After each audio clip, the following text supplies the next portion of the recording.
I never thought I'd have to defend my right to farm our family's land. This property has been in my family for 5 generations. My great-great-grandfather started working this soil back in 1922. We've got about 180 acres here in Clayton County, and until last year, we never had any real problems with neighbors. Sure, we've watched the suburbs creep closer over the years, but nothing prepared us for what happened when Heritage Hills showed up. It started pretty innocently, I guess.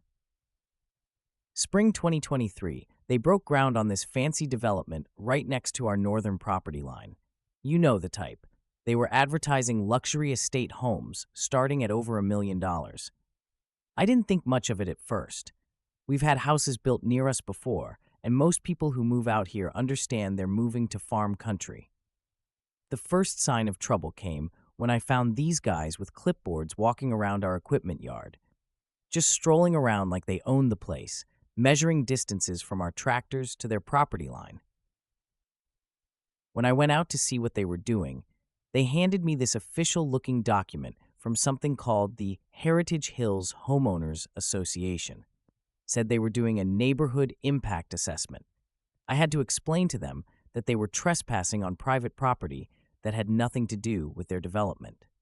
After that, the letters started coming. Every week, like clockwork.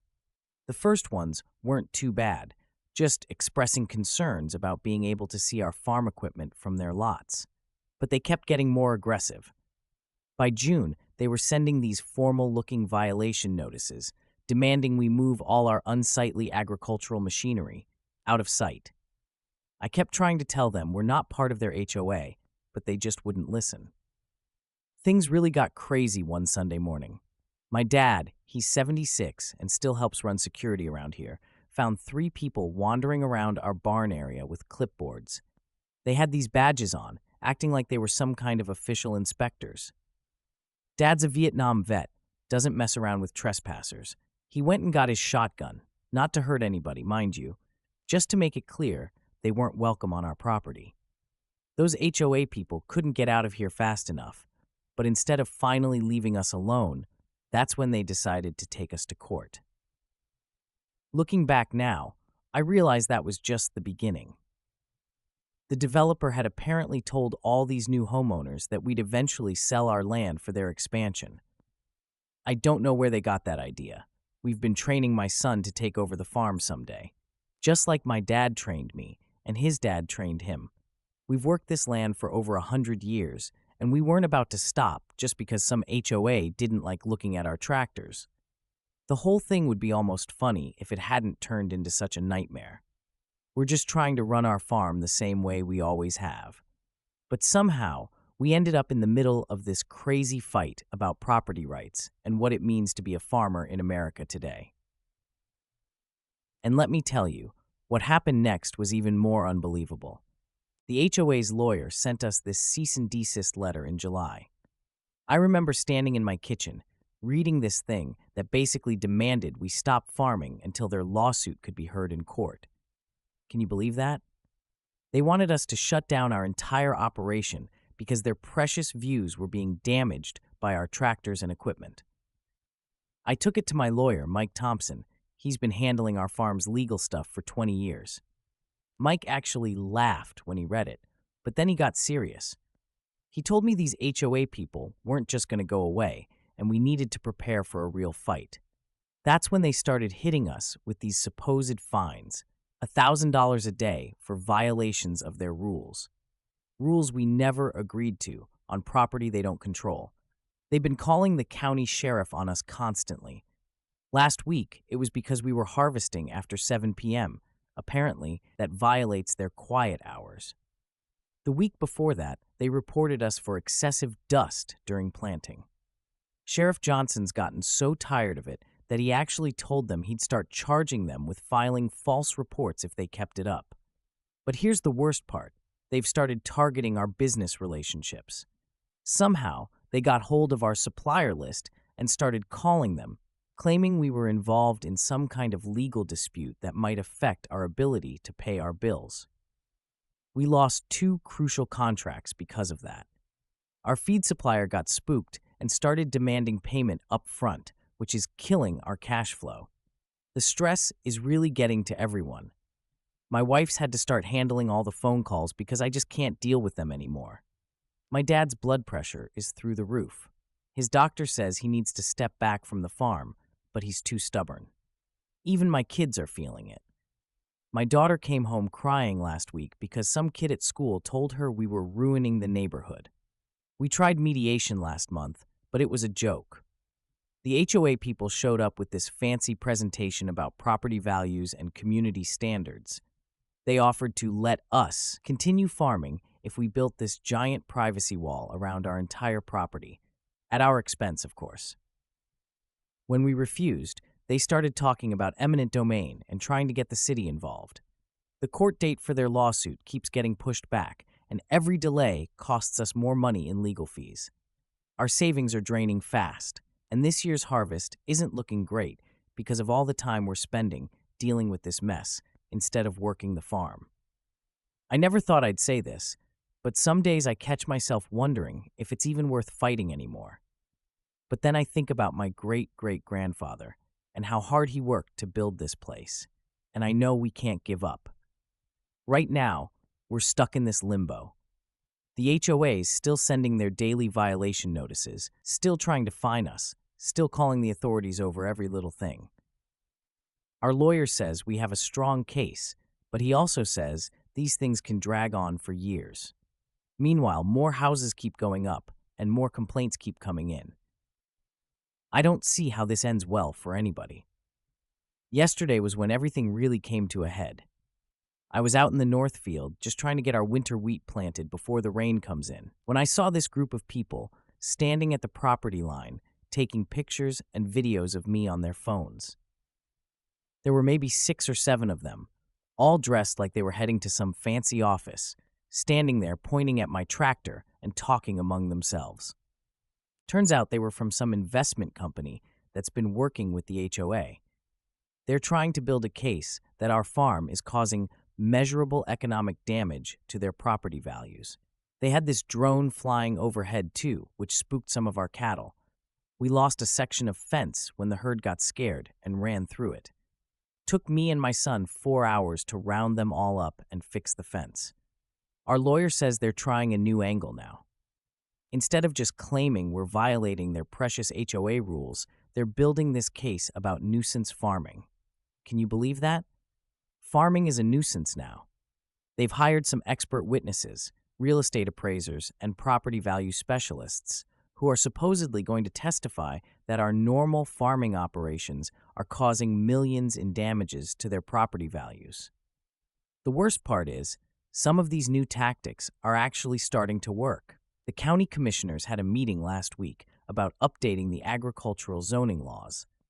The HOA people showed up in force, talking about modernizing the area and protecting property investments. They're pushing for all these new restrictions on when we can operate machinery, what kind of equipment can be visible from the road, even trying to limit what crops we can grow based on how tall they get. My wife found out they've started this social media campaign too.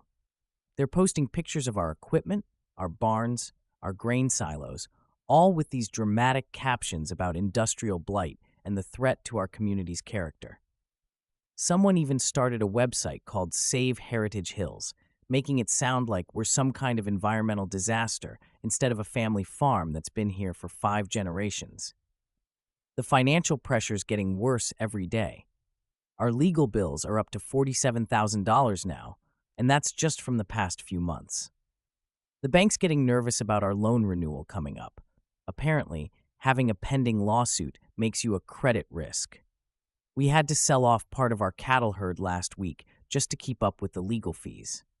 My dad hasn't spoken a word since we had to do that. Those cows were from his prize bloodline that he's been developing for 30 years. I tried reaching out to some of the actual homeowners in Heritage Hills, thinking maybe if they understood our situation, they might help calm things down. But their HOA board has everyone convinced that their property values are going to crash if they don't resolve the farm situation. One lady actually told me she paid extra for her lot because the sales office promised her our eyesore of a farm would be gone within a year. We're running out of options, and honestly, we're running out of fight. The stress is eating away at all of us. My son, who was supposed to be the sixth generation on this land, is talking about maybe going to college instead. Says he doesn't want to spend his life fighting just to do his job. My daughter won't even bring her friends over anymore because she's embarrassed about all the signs they've put up along the road calling us community nuisances. Some nights I sit out on the porch and look at those big houses up on the hill, all lit up with their fancy landscape lighting, and I wonder how we got here. How did we become the bad guys just for existing, just for doing what we've always done, the same thing my father did and his father before him? But those lights up there, they just keep getting closer, like they're closing in on us, and I'm starting to think maybe they are. It's been 3 weeks since I had to let go of our 2 farmhands.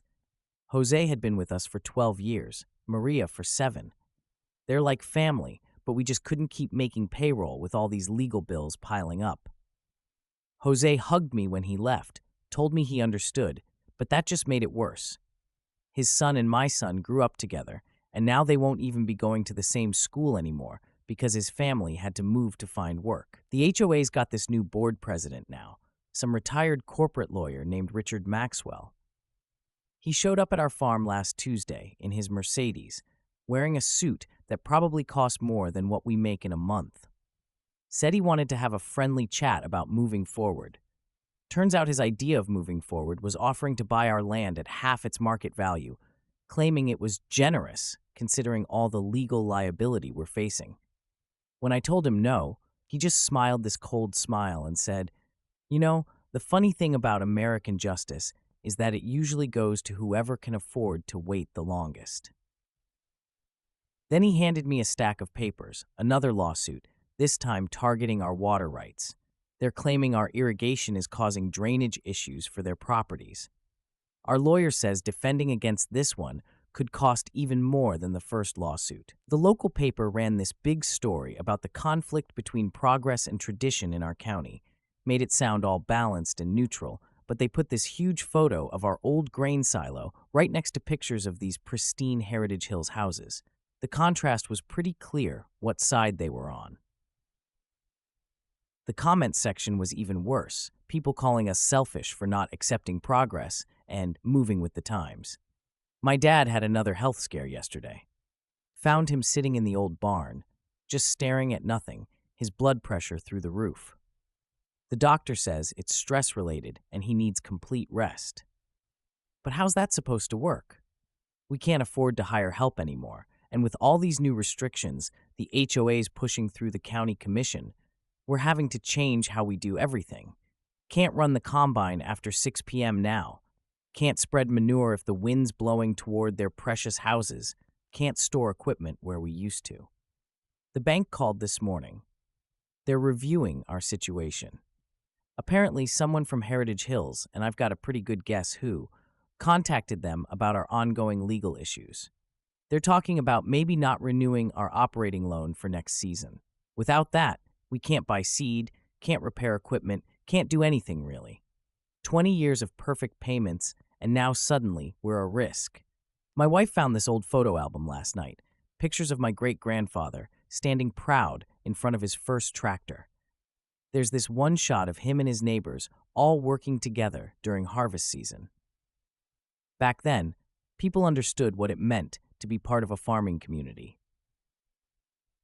Now we've got security cameras all around our property because we caught some Heritage Hills kids throwing rocks at our equipment last weekend. Their parents said they were just playing and threatened to sue us for having attractive nuisances on our property. The really bitter part, some of these people moving in, they talk about wanting farm-to-table food and supporting local agriculture. They've got these tiny raised bed gardens in their backyards and call themselves farmers. But they look at us, at real farming, and all they see is something ugly that needs to be cleaned up or cleared out. They want the idea of a farm, not the reality of one. Our lawyer's trying to stay positive, but I can see it in his eyes. We're fighting a losing battle. Even if we win in court, they'll just keep coming with new lawsuits, new regulations, new ways to make it impossible for us to operate. They've got the money to keep this going forever. We don't. I had to tell my son today that we can't afford to fix the combine. It broke down yesterday. Timing couldn't be worse, right in the middle of harvest. In normal times, we'd just get it repaired or rent one while ours is being fixed. But there's no money for either. The bank officially denied our operating loan renewal last week, and our savings are completely drained from the legal fees. The HOA's latest lawsuit about our water rights is moving forward.